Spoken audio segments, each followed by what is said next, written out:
Hello, everybody, and welcome to Walking Simulator 2020, or Weird Death Stranding game. This is also going to be a bit of a Q&A, me answering some questions that were asked to me by my dear Patreons. Let's do this.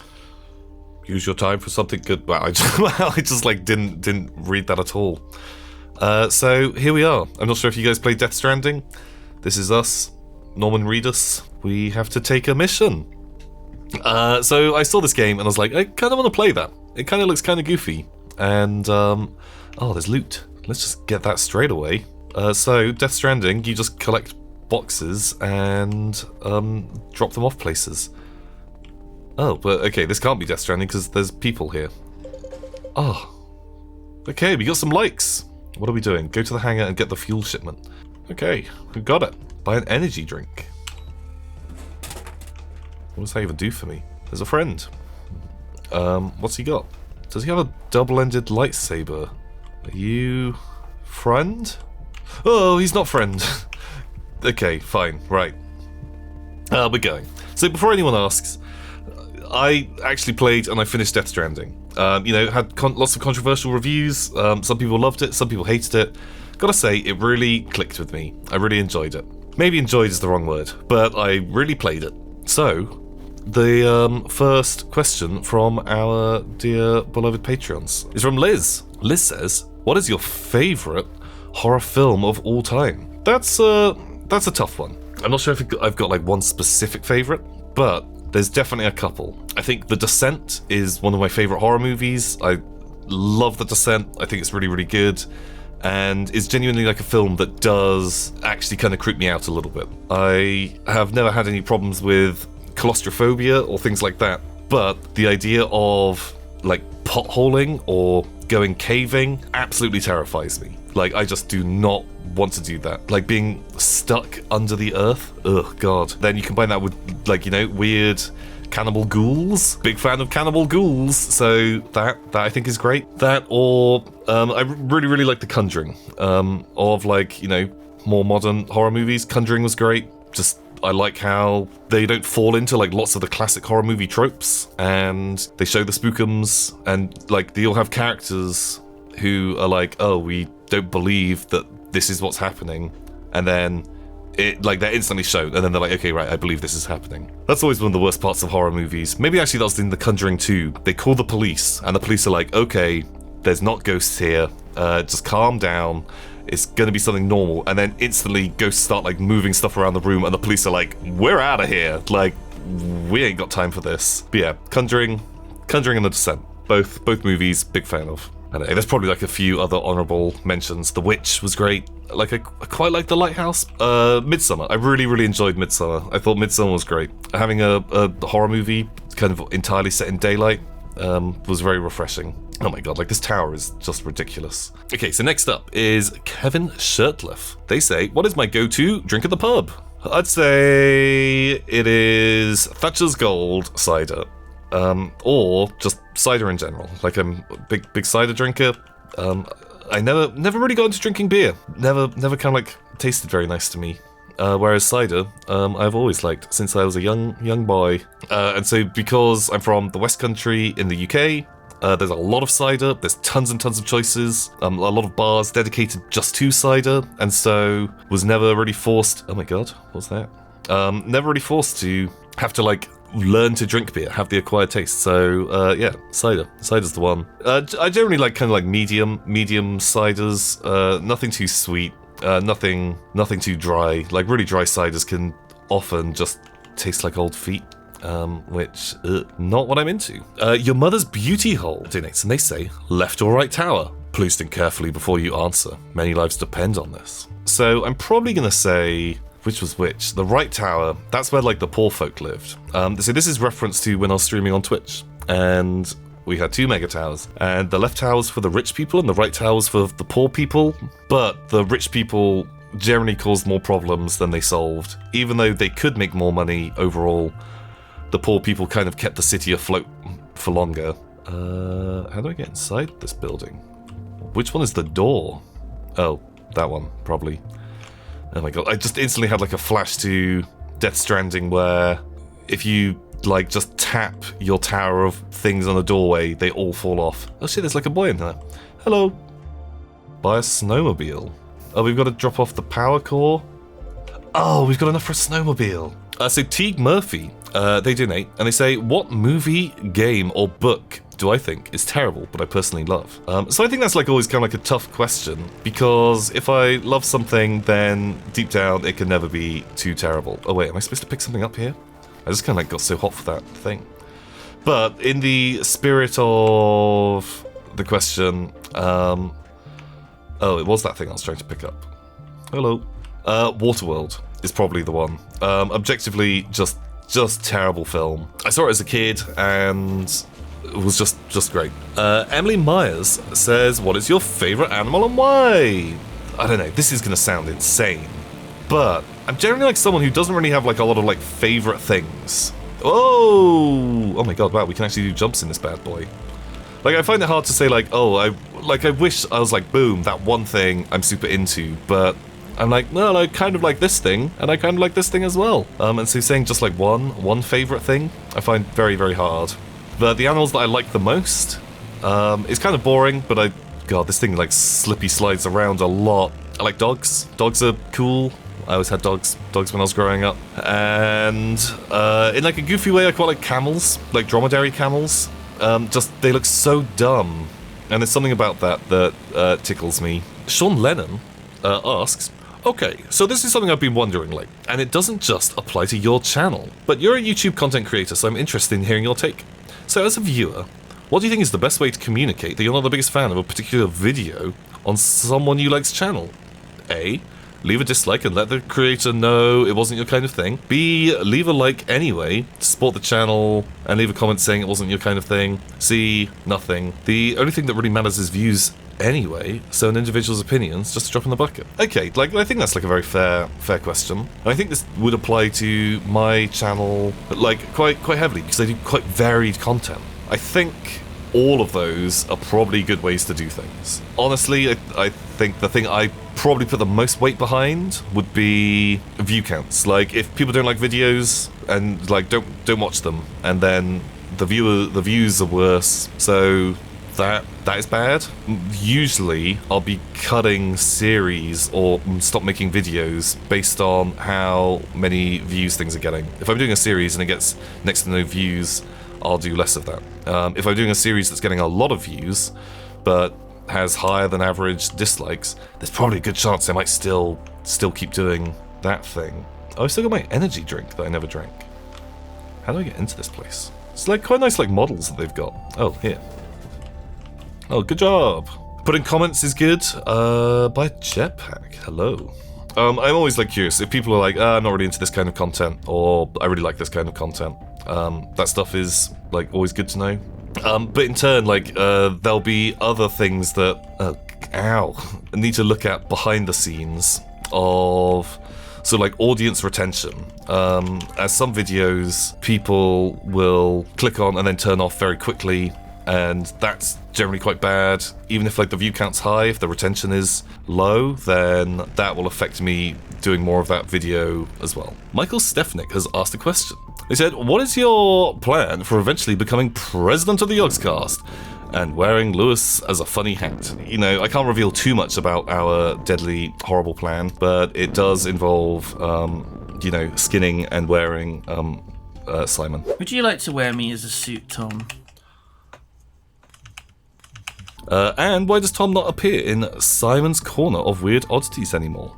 So we recorded the first one, but I had to go and stream. We were gonna like stop going then, but I said to those guys like, holy shit, like this feels just like the Yog Pod. I don't think I should be in this. And I actually feel a bit like a third wheel. Because it was mainly those guys kind of chatting to each other anyway. I will eat you both. I was like, you should keep going, record some more. And they did, and I honestly think it was better for it. I think I was definitely not adding anything to that. If anything, was just taking away from what was going to make it really cool and be in the spirit of the Yog Pod, which, you know, were just like Lewis and Simon together. And, God, please, no. Oh, shit the bed. Well, this feels bad. Oh, Oh my god. Okay, well, I'm down the mountain quite a way. Actually, am I? It's not too bad. Sean the Russian Gestapo Payne asks, was the Jingle Jam Call of Cthulhu the last game you'll ever run? And what happened to most of the party? It seems too often to be a fan fave request for more tabletop RPG, but I haven't got a clue whether that stuff is profitable on YouTube, given the amount of prep that must go into a sesh. I've been running my own Call of Cthulhu games since I saw the first one that you ran. Thank you for sending me down that incredibly fun path. God, we're gonna have to go through this in parts. So that definitely won't be the last game we run. Oh, come on. That won't be the last game that we run, holy shit, Call of Cthulhu is one of my favorite systems to run. I really enjoy it. It is definitely not super profitable for us, which is why I'm happy to do it for Jingle Jam, because it does, okay on viewers, but when you take into account everyone's time, and also it's a whole load of prep, so it doesn't, work super well for regular content, but we have been looking at other ways to do more videos. Okay, well, this has definitely gone badly. I think we're gonna have to restart. Christopher Hunt asks, do you write? I do not. I am terrible at writing, and I kind of hate it. I really want to write a script. I don't really want to write a book. I find it really hard to write and put cohesive sentences together. I'm not very very strong at writing. Whereas I do really enjoy planning kind of role-playing games, but I think there's a big difference between writing a role-playing game and writing a book, because in a role-playing game, I kind of think of it more as you're designing scenes that you think would be cool for the players to explore, and it's kind of you're putting ideas out there without full knowledge of how it's going to go, and sort of adapting to what the players do. Also, have I read anything by Brandon Sanderson? If not, you should check out either Mistborn or the Stormlight Archives. So a whole load of people at the Yogs are massive Brandon Sanderson fans, and I've never read it. I've always been kind of tempted, but I find it quite hard to jump into big long books which are new fantasy settings, as God, they always begin with Lord Gerald of the Coronian Empire was fighting against the Zargonian Empire, and the Forever War, had been going on for 18 eons since the Coron Dynasty, and oh my God, I don't know who these people are or what the fuck is going on, and everyone's got their own version of elves and goblins and stuff, and just I can already feel the angry comments of people being like, that's not like that at all! No, I'm sure it's not, but I've read enough bad fantasy to instantly be put off.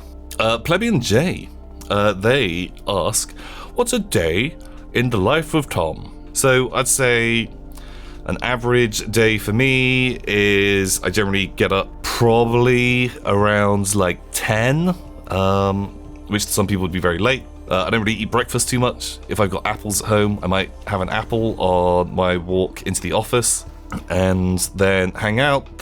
Generally, the first bit of time will be me browsing games, looking for stuff, trying to answer some emails, but I'm really bad at that. There's a couple of websites that I check for new games that are coming out, and then depending on what day it is, I'll usually then probably record from about 2 until 5, give or take. Then probably from 5 till about 8 we'll stream. I stream quite a lot of the days of the week now, whether it's on the Yogs main channel or on my own personal Twitch channel. And then depending on what's going on, 8 o'clock we'll either tootle along to the pub and hang out with some friends. There's a couple of pubs nearby that I'm a big fan of, and then go home. I generally always eat quite late, which is bad, and then I normally go to bed. I try to be in bed for 2 or 3 in the morning, and then I will usually sleep for about 6 or 7 hours. Unless it's the weekend where I sleep for just fucking 12 hours and a bit lazier. Boom, there you go. That's the average day in the life of Tom. Atomics, how is it having fans? They often walk up to you and try to chat. Yeah. I think it's kind of weird. I still consider myself just a massive nerd who generally sits in a tiny room and plays computer games, and so meeting people out there in the wide world does feel kind of crazy. Super humbling, really nice that people kind of give up their time and want to watch dumb dumb nonsense that I make is really, really cool. Yeah, just, man, like, cannot thank all of you enough right now. Anyone who is listening to this, boom, holy shit, very cool, very nice. Do's and don'ts you'd like to tell people ahead of time before running into me? I think just be chill. You know, I'm not like a too crazy a dude. Come up if you wanna come and say howdy. Come and say howdy. That's all okay. You know, I'm not gonna bite. In turn, like, you know, read the room a little bit. If sometimes we're out just like with friends and just wanna just chill, shoot the shit. And so coming up and saying howdy is cool, but you know, it's not always going to be like a super prolonged mega chat. I guess that's it.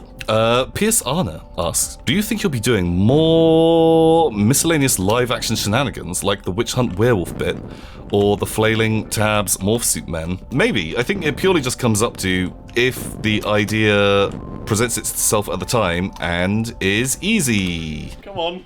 Zip me up, daddy. Often, like, the turnaround on videos is pretty short, and so, like, planning that stuff can be, like, really difficult to get, like, together in time. Also, are there any videos that always make you laugh? Some of my favourite moments are just hearing you absolutely crack up to things like Ben's Rage Quit. I think, you know, I'm someone that, like, laughs quite a lot, but to, like, really set me off, usually it's got to be something that, like, surprises me.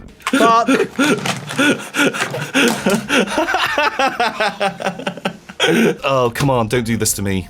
Yeah, something that really surprises me, an unexpected thing, like an unexpected line from someone, or yeah, just a weird reaction or something like that will always get me. Oh, are you talking about my boy pussy? Your boy pussy. I knew that would get you.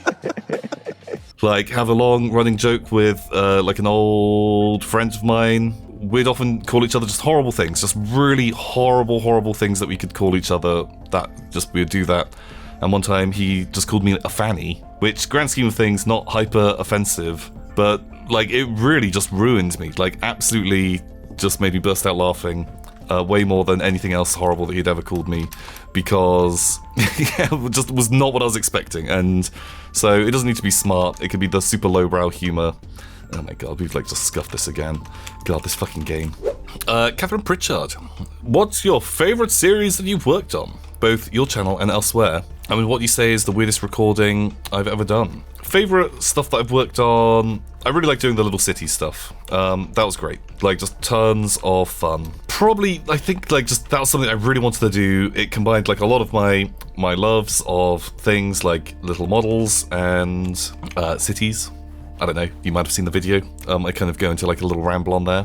But, yeah, absolutely love doing that. Other stuff, when we got to build sets, man, I really like building sets. I feel like that's something I could have gotten into. I've always liked kind of doing stuff with models and kind of problem solving, and organizing like a big shoot like that is very cool. Like the Warhammer sets were really cool just because they were so big, and it's Warhammer, and I like Warhammer, and I know the source material really well. And the weirdest recording, it was the Surviving Mars live action challenge. I'd say was one of the weirdest. Oh fuck! Oh my god! I felt that in my fucking hands. Possibly just because I think that was the first time I was in front of the camera and wasn't working as a producer. And I'd gone full-time into YouTube, but I had still, on some previous things, freelanced for them as their producer because I'd run so many of their shoots in the past, and suddenly being in front of the camera, and now there were other people doing like the job that I used to do, was kind of weird, and like kind of taking off that hat of like going around and being like, oh shit, is like everything ready? Do we have cameras going and stuff? And those guys being like, yeah, don't worry, like we've got it sorted, just sit down, like you don't need to worry about this stuff. And suddenly not kind of being like really frantic and, you know, stressing about like schedules and things like that, and just like goofing around. What the hell happened there? Was that guy like surfboarding? Mr. Nipnap asks, if you were stranded on a desert island and you could only have one item, what would it be? It would probably be like a book saying how to survive on a desert island using only this book. Something along those lines. Or like a satellite phone. Can I just like phone people up and be like, yo, track this call I'm stuck on an island, it's really hot, and I've got sand in my butt crack, and it is really bad. Rogally Dondon says, how's your free folk army going? And what's in it? It's going pretty good, although it's kind of like stalled out. I've only got a few models left to paint. It's mainly just the character models, which I wanted to spend a bit more time on. Currently, the army, as it stands, is 2 units of free folk raiders, a unit of free folk trappers, a unit of spearwives, some followers of bone, boom, and some cave-dwelling savages, and 2 savage giants. It's basically, I kind of bought just one of every unit that was in the like faction at the time and painted them up. But like my regular army is like a couple of giants. That's the reason why I chose the free folk, because I quite like giants. A couple of the raiders just because they're cheap, and then some characters. Yeah, here you go. Hopefully, pictures will have appeared showing some of the force. Jido5 and Rasok, they say Rasok is asking for Noita streams. I don't know if I will play any more Noita. It's really cool. It's a great physics engine. Like, I think it just does roguelike bad. Roguelike bad. The game is the game's too hard, man. Too hard. And too repetitive. You have to play through the first level or 2 until you kind of like get a weird build on your wand. And going into level 3, you can just get killed from off screen too quickly. And I just can't super enjoy that. Nathaniel Steger says, are you team # the Empire did nothing wrong? You are the Senate after all. I don't know. Like, I feel like they did a lot of stuff wrong. Anyone that's willing to, blow up planets as a terror weapon, not super chill. But in turn, maybe. Ooh. Are we gonna land the right way up? The answer is no. Smiley Guy says, you've been thrown into a dystopian future gladiator pit. Before the guards shoved you in, they let you choose from a plethora of weaponry. Ancient blades, advanced tech, and everything in between. You're allowed 1 melee weapon and 1 ranged weapon. What do you choose? I don't know. I've always liked kind of chain weapons, like flails and things like that, just because they're kind of so wild and like savage and unpredictable. Just like my beard. Ho-ho. Yeah, something like that. Like, especially like a really wacky one. Like there is a ogre character, or well, there used to be one in Warhammer called Bragg the Gutsman, or the Headsman or something. And he had a cool like pole with a chain that had like a hook on it. And okay, it'd either be like a sawn-off shotgun, like Mad Max style sawn-off shotgun, boom, or in the Akira comics, it was in the movie as well actually.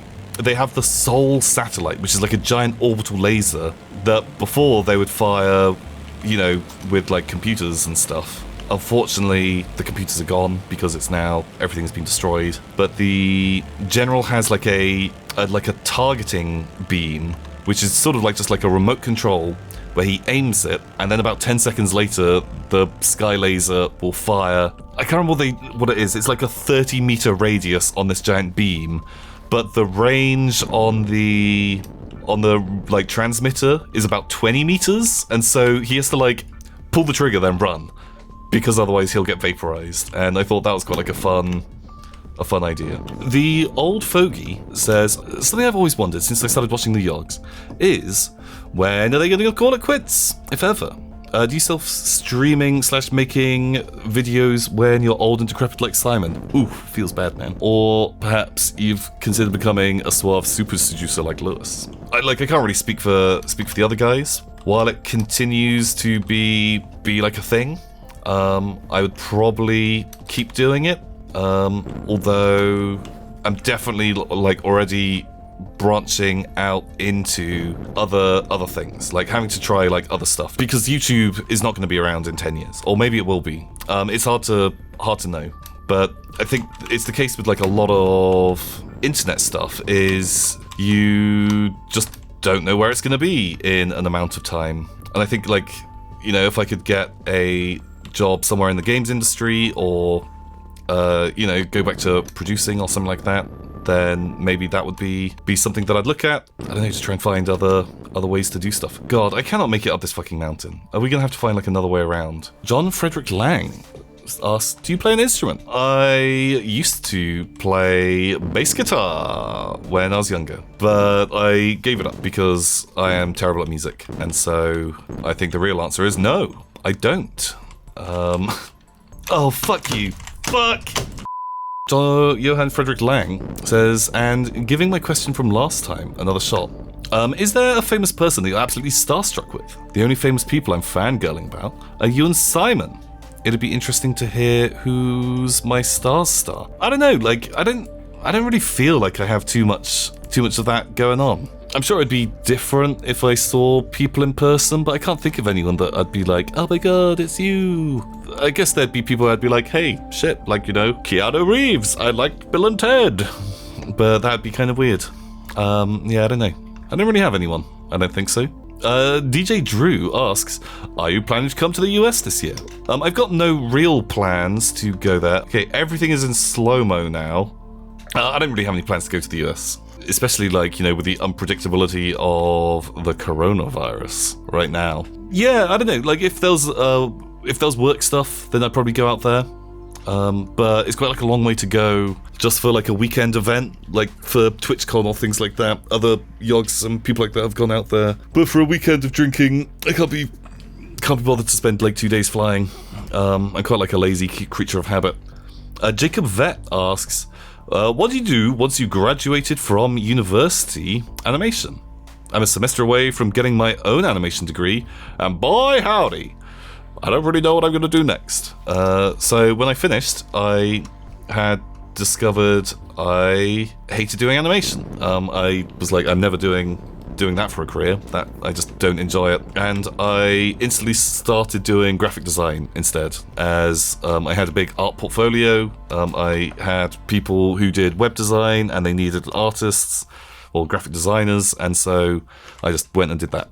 And never went back to animation ever again. I'm sure you'll feel differently, and in which case, you know, just try and get a placement somewhere. You're probably going to have to just work as a scrub for a bit, but then you can move up and do other stuff. Liz has asked, can you play Hotline Miami 2? I love the first series so much.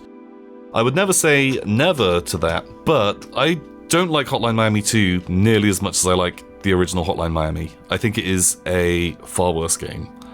And so maybe we'd play it, but I don't have any plans to in the near future.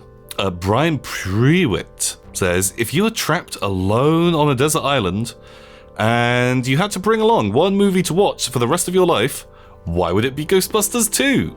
I don't think it would be Ghostbusters 2. But if that's the one I took... That was really stupid.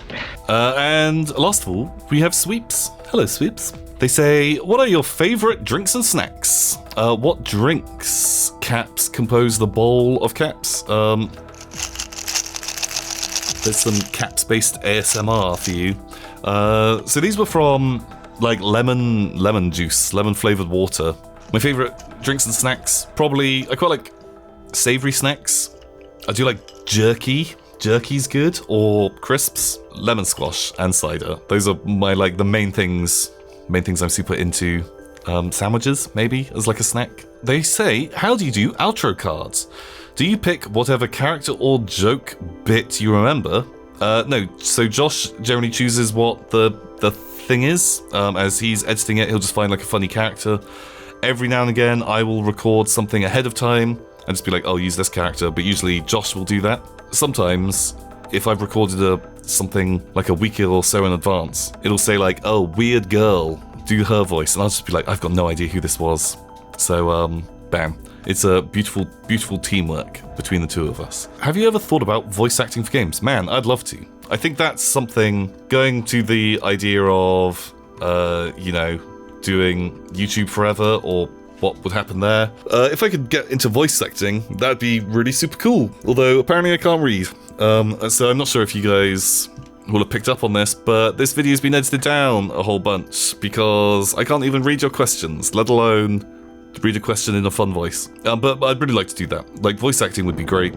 I heard it doesn't pay amazingly, but could still be a thing. Just gotta get enough gigs. And last of all, they say, hot dog, baby. Hot dog, baby. Well, thank you, Sweeps. Thank you to all of the questions submitted. Not the questions themselves, the people. From Patreon. I do super appreciate you guys. If you guys haven't checked it out, maybe you want to go over there. It's kind of cool. There's some good people. You don't really get a ton out of it, but it's a way you could help support this channel in a very tangible money sense. So we'll probably do another one of these in the future. So if you have a question that you're like, ooh, really hot to get answered, you know, maybe that's the place to do it. Or I'll sometimes take recommendations for games or things like that from people. All of that stuff can happen. Well, you guys have a great weekend or week. I'm not sure when this is going out. Goodbye. Also, don't play this game, it's buggy and shit.